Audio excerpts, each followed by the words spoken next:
നമസ്കാരം സുഹൃത്തുക്കളെ, ഒത്തിരി ദിവസം കൂടിയാണ് ഞാൻ ഓൺ വോയിസ് വീഡിയോ ചെയ്യുന്നത്. സമയക്കുറവ് കൊണ്ടാണ്.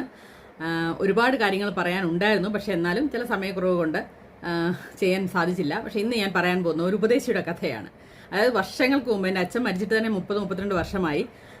95 മരിച്ചാണ്, 30 വർഷം കഴിഞ്ഞു. അപ്പം അതിനു മുമ്പ് അദ്ദേഹം ഞങ്ങളോട് പറഞ്ഞൊരു കഥയാണ് നിങ്ങളോട് പറയാൻ ഉദ്ദേശിക്കുന്നത്. കേൾക്കണം, കേട്ടിട്ട് അഭിപ്രായം പറയുക. അപ്പോൾ അദ്ദേഹം രാവിലെ എഴുന്നേറ്റപ്പോൾ ഭാര്യ ഭയങ്കരമായിട്ട് പരാതി പറഞ്ഞു. രാവിലെ അടുക്കളയിലേക്ക് ഒന്നുമില്ല, ഉച്ചയ്ക്ക് കറി വെക്കാനൊന്നുമില്ല, അങ്ങനെ വഴക്ക് പിടിച്ച് ഞാൻ ഒന്ന് വെളിയിൽ പോയിട്ട് വരാമെന്ന് പറഞ്ഞിട്ട് ഈ ഉപദേശി എന്ത് ചെയ്തു, പുറത്ത് പോകാൻ വേണ്ടിയിട്ട് വർഷങ്ങൾക്ക് മുമ്പാണ് കേട്ടോ പോയി. അപ്പോൾ ഈ കറി വെക്കാനൊന്നുമില്ല, ഈ ദേഷ്യത്തിന് അപ്പുറത്തെ കോഴി ഈ പറഞ്ഞ പോലെ ഉപദേശിയുടെ പറമ്പിൽ കയറിയപ്പോഴത്തേക്ക് ഈ ഉപദേശിയുടെ ഭാര്യ ഒരു കമ്പോ കല്ലോ എടുത്തിട്ട് ഒറ്റ ഏറ് കൊടുത്തു. അതിൻ്റെ സ്ഥാനത്തെങ്ങാണ്ട് കൊണ്ട് ആ കോഴി അങ്ങ് ചത്തുപോയി. അപ്പോൾ ഈ പെട്ടെന്ന് ഈ വെപ്രാളക്കൊട്ടി കോഴി ഇങ്ങനെ ഞാൻ അറിഞ്ഞപ്പോൾ ചത്തു എന്ന് അവരോട് പറയാനുള്ള പേടി കൊണ്ട് എന്ത് ചെയ്തു, ഈ ഉപദേശിയുടെ ഭാര്യ പെട്ടെന്ന് ഈ ഇതിനെ കുഴിച്ചിട്ടു. കോഴിയല്ല കുഴിച്ചിട്ട് അതിൻ്റെ പപ്പും പൂടെയെല്ലാം പറിച്ച് ആ പപ്പും പൂടെയെല്ലാം കുഴിച്ചിട്ടിട്ട് കോഴിയെ കറി വെച്ചു. അപ്പോൾ ആരും അറിയില്ലല്ലോ. അപ്പോൾ കറി വെച്ചിട്ട് അപ്പോൾ ഉച്ചയ്ക്ക് ഈ പറഞ്ഞ പോലെ ഒന്നും കിട്ടാതെ ഈ പറഞ്ഞ പോലെ ഉപദേശി കയറി വന്നിരിക്കുകയാണ്. അപ്പം ചോറൊന്നും കാണത്തില്ലെന്ന് വിചാരിച്ചിട്ട്, കറിയൊന്നും കാണുകയില്ല എന്ന് വിചാരിച്ചിട്ട് ഭാര്യയോട് അവൾ വിഷണമായിട്ട് വന്നിരുന്നു. അപ്പോൾ ചോറ് എടുക്കട്ടെ എന്ന് ചോദിച്ചു. അപ്പോൾ ഉപദേശി പറഞ്ഞു എടുക്കാൻ പറഞ്ഞു.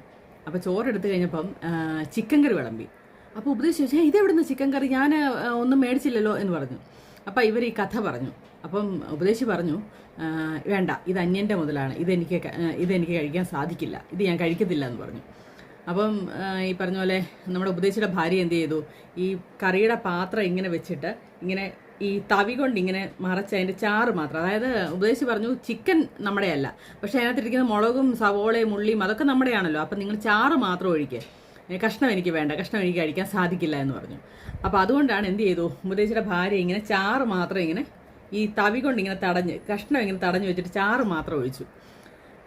ഉപദേശിയാണ്, നമ്മൾ ആരാണെങ്കിലും നോൺ വെജ് കഴിക്കുന്നവർക്ക് അത് കുറച്ച് പാടുള്ള കാര്യമാണ്. അപ്പോൾ ഉപദേശി എന്ത് പറഞ്ഞു, നീ ആ തവി അങ്ങ് മാറ്റിക്കോ, സ്വാഭാവികമായിട്ട് വന്ന് അതിനകത്ത് കഷ്ണം വീഴുകയാണെങ്കിൽ കുഴപ്പമില്ല, അല്ലാതെ കോരിയിടണ്ട, മനസ്സിലായോ? അതായത് നമ്മളായിട്ട് എടുത്തിടണ്ട, അല്ലാതെ നമ്മൾ ആ കഷ്ണം ഇങ്ങനെ താഴോട്ട് വീഴുകയാണെങ്കിൽ അത് തമ്പുരാൻ അങ്ങ് ക്ഷമിച്ചോളും, അതുകൊണ്ട് കുഴപ്പമില്ല എന്ന് ഉപദേശി പറഞ്ഞു. അങ്ങനെ ഉപദേശി ഒരു ഭാര്യ അതുപോലെ ചെയ്തു, ഈ തവി മാറ്റി ഉപദേശി ചിക്കൻ കറി കൂട്ടി സുഭിക്ഷമായിട്ട് ആഹാരം കഴിച്ചു. ഇതൊരു കഥയാണ്, പക്ഷേ ഇന്നത്തെ ഇലക്ഷൻ്റെ കാലത്ത് വളരെയധികം പ്രാധാന്യമുള്ള ഒരു കഥയാണെന്നാണ് ഞാൻ വിചാരിക്കുന്നത്. അപ്പോൾ നിങ്ങൾക്ക് ഈ കഥയിൽ നിന്ന് എന്ത് മനസ്സിലായി എന്ന് എനിക്കറിയില്ല. ഇനി ചീത്ത വിളിക്കേണ്ടവർക്ക് യഥായിഷ്ടം ചീത്ത വിളിക്കാൻ ഒരു പ്രശ്നവുമില്ല.